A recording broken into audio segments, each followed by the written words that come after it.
बांग्लादेश ने पूर्व प्रधानमंत्री शेख हसीना की देश वापसी के लिए भारत सरकार को पत्र लिखा है। बांग्लादेश के विदेश मंत्रालय के सलाहकार मोहम्मद तौहीद हुसैन ने सोमवार को इसके बारे में जानकारी दी। इससे पहले बांग्लादेश के गृह मंत्रालय के सलाहकार मोहम्मद जहांगीर आलम चौधरी ने कहा था कि शेख हसीना की देश वापसी के लिए विदेश मंत्रालय को एक पत्र लिखा गया है। उन्होंने कहा था कि शेख हसीना को प्रत्यर्पण संधि के तहत भारत से लाया जा सकता है।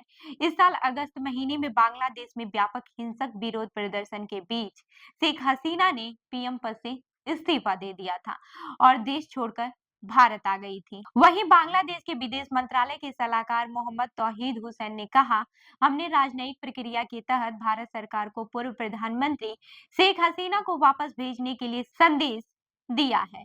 हमने उन्हें ये संदेश दिया है कि हम उन पर मुकदमा चलाना चाहते हैं और इसलिए उनकी वापसी की मांग कर रहे हैं। इससे पहले बांग्लादेश के गृह मंत्रालय के सलाहकार मोहम्मद जहांगीर आलम चौधरी ने कहा था कि शेख हसीना की वापसी के लिए विदेश मंत्रालय को एक पत्र लिखा गया है। उन्होंने यह बयान सोमवार को बॉर्डर गार्ड बांग्लादेश यानी कि बीजीबी के मुख्यालय में बीजीबी स्थापना दिवस को लेकर आयोजित एक कार्यक्रम में दिया।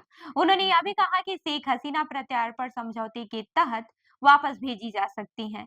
इसलिए विदेश मंत्रालय को एक पत्र भेजा गया है ताकि भारत से संपर्क करने के लिए जरूरी कदम उठाए जा सके। बांग्लादेश के अंतर्राष्ट्रीय अपराध ट्रिब्यूनल यानी कि आईसीटी ने 17 अक्टूबर को फरार शेख हसीना के खिलाफ गिरफ्तारी वारंट जारी किया था। बांग्लादेश सरकार ने तब कहा था कि वह इस निर्देश को लागू करने के लिए शीघ्र कदम उठाएगी।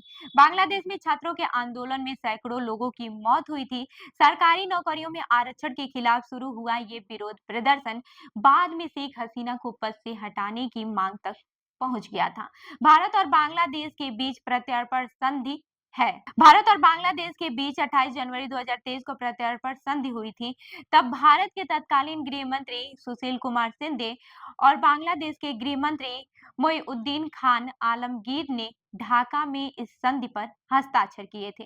हालांकि संधि के आर्टिकल 6 में कुछ ऐसे प्रावधान हैं जिसमें उन हालत का जिक्र किया गया है जिनके तहत व्यक्ति का प्रत्यर्पण नहीं हो सकता।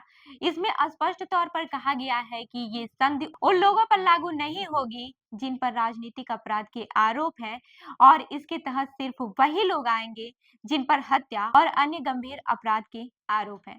तो इस खबर पर क्या है आपकी राय हमें जरूर बताएं। मैं हूं रूबी आपके साथ और आप देख रहे हैं जन दर्पण न्यूज। धन्यवाद।